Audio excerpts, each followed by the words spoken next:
Guerre dans l'Est de la République démocratique du Congo, des pourparlers entre Kinshasa et l'AFC M23 sont envisagés pour reprendre prochainement, non plus à Doha, mais en Suisse du 13 au 17 avril 2026, sous l'impulsion du Qatar. Célébrer la paix par l'art au cœur du Katanga, le coup d'envoi du festival Amani a été donné vendredi par la Première ministre sous les thèmes Redevenir. Cet événement se veut un levier de cohésion nationale et de transformation sociale dans un contexte de sécurité qui appelle à l'unité derrière le chef de l'État.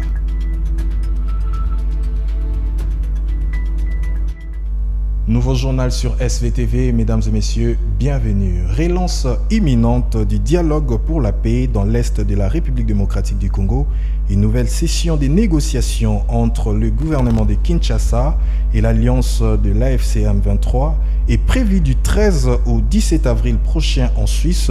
Si l'ordre du jour porte sur l'évaluation du protocole déjà signé, les défis logistiques de taille persistent. Une grande partie des délégués de la rébellion ne disposent pas de documents de voyage valides pour rejoindre l'Europe, un obstacle administratif qui pourrait fragiliser la tenue effective de ces rendez-vous diplomatiques.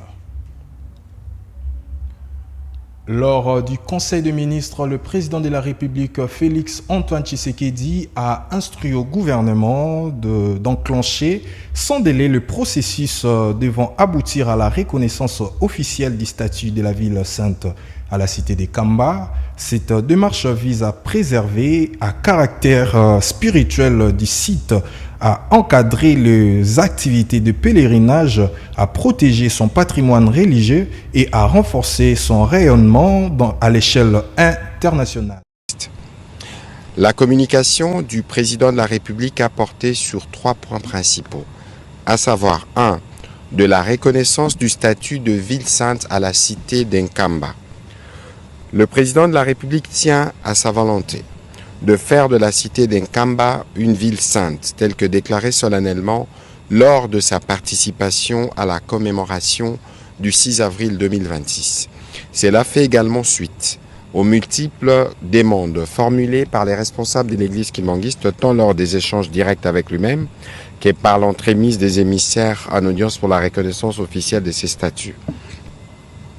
Il a rappelé que la cité d'Nkamba, située dans la province du Congo central, constitue l'un des hauts lieux spirituels et historiques le plus important de la République démocratique du Congo.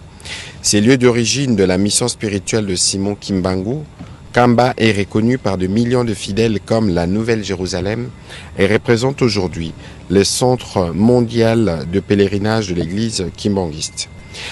En effet, chaque année, cette cité accueille de pèlerins venus de toutes les provinces de notre pays ainsi que de nombreux fidèles provenant de plusieurs régions du monde. Ces rayonnements spirituels exceptionnels confèrent à cette cité une importance religieuse, culturelle et patrimoniale majeure pour notre nation. Ils rappellent le courage spirituel, la dignité et la résistance morale incarnée par le prophète Simon Kimbangu, dont les messages de foi, de justice et d'émancipation a profondément marqué l'histoire de notre nation et contribué à l'éveil de la conscience africaine face aux injustices de l'époque coloniale. Le président de la République a souligné qu'une telle reconnaissance vise notamment à préserver le caractère spirituel de ces sites, à organiser les activités de pèlerinage, à protéger son patrimoine religieux et à promouvoir son rayonnement international. Dans cette perspective, il a engagé les gouvernements à enclencher dès à présent les processus devant conduire à la reconnaissance du statut de ville sainte à la cité d'Nkamba.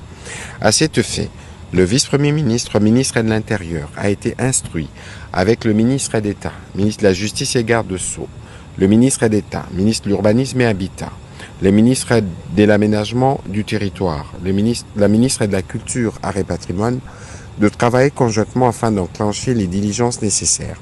Cette démarche aura pour but notamment d'examiner les bases juridiques permettant à l'institution administrative d'un statut spécial pour la cité de Nkamba au regard de la loi, définir un régime particulier des protections et des préservations de son patrimoine spirituel, culturel et historique, mettre en place un cadre de gouvernance et d'aménagement harmonieux et durable, adapté à son caractère de centre international des pèlerinages et proposer les moments venus les modèles juridiques approprié pour sa consécration officielle en vie. Le ministre des Sports Didier Boudimou a annoncé vendredi en Conseil de ministres que l'équipe nationale de football de la RDC effectuera son premier rassemblement en vue de la Coupe du Monde 2026 du 1er au 9 juin prochain avec un programme de matchs amicaux de préparation. Le ministre a par ailleurs assuré le gouvernement que les dispositions nécessaires sont prises pour permettre aux Léopards de se présenter dans les meilleures conditions à la compétition. Dernière note d'information présentée au Conseil de ministres de ce jour, le ministre de Sport et Loisirs a présenté les rapports relatifs aux préparatifs des Léopards pour leur participation à la Coupe du Monde au mois de juin prochain. En effet, 52 ans après sa première participation, notre pays retourne cette année à la phase finale de la plus prestigieuse compétition du monde. Ces succès et les fruits des efforts conjoints du gouvernement et de la volonté personnelle du président de la République à qui il a rendu un vibrant hommage. Ces retours sur scène ne devraient pas être une simple participation. Elle doit refléter les nouveaux esprits congolais et notre soft power à l'international. Elle implique alors une préparation méticuleuse qui dictera chaque détail sur l'organisation dans et autour de notre sélection nationale. Le ministre des Sports a rappelé que notre pays, placé dans le groupe K, disputera 3 rencontres au premier tour. Le premier, les 17 juin à Houston, aux États-Unis d'Amérique, contre le Portugal, les 23 juin à Guadalajara, au Mexique, contre la Colombie, le 25 juin à Atlanta, aux États-Unis, contre l'Ouzbékistan. Après la qualification historique, saluée par toute la nation, les joueurs sont repartis chacun dans son club pour y disputer les derniers matchs de la saison 2025-2026 et rejoindront la sélection nationale du 1er au 9 juin pour le stage de préparation qui sera ponctué des matchs amicaux face à des équipes ayant le même profil que nos adversaires du groupe K.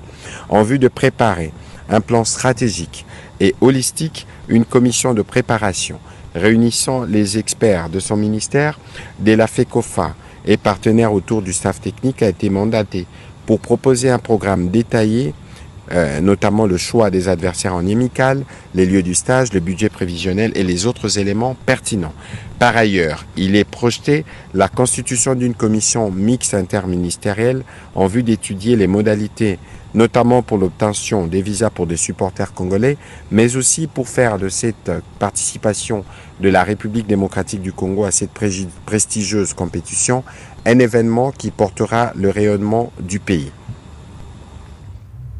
La culture comme moteur de croissance et levier de paix à Lubumbashi, la première ministre Judith Suminwa Tuluka a donné ce vendredi les coups d'envoi de la 11e édition du festival Amani à l'Institut Kiwele sous le thème Redevenir.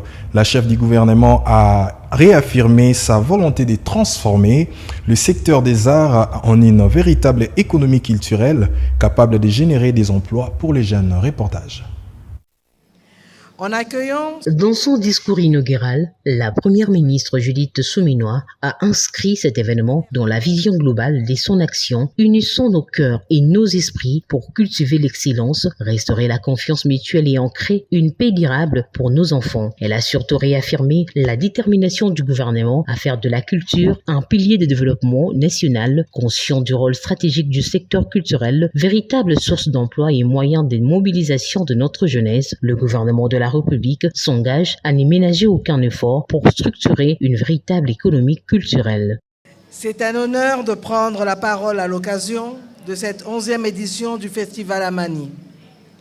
En accueillant ce rendez-vous d'exception, Lubumbashi ne se contente pas d'être une terre d'accueil.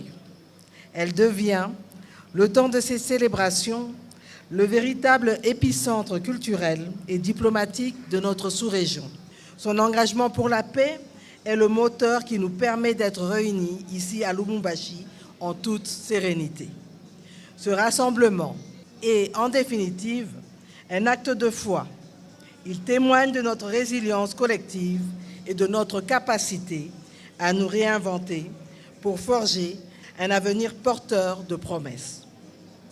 Unissons nos cœurs et nos esprits pour cultiver l'excellence, restaurer la confiance mutuelle et ancrer une paix durable pour nos enfants. Au cours de cette cérémonie, la ministre de la Culture et Patrimoine, Yolande Bélé, a salué l'impact structurant de ce festival sur l'économie locale. Se retrouver à Lubumbashi, capitale mythique du cuivre, à l'occasion du festival Amani, est pour moi un moment profondément significatif.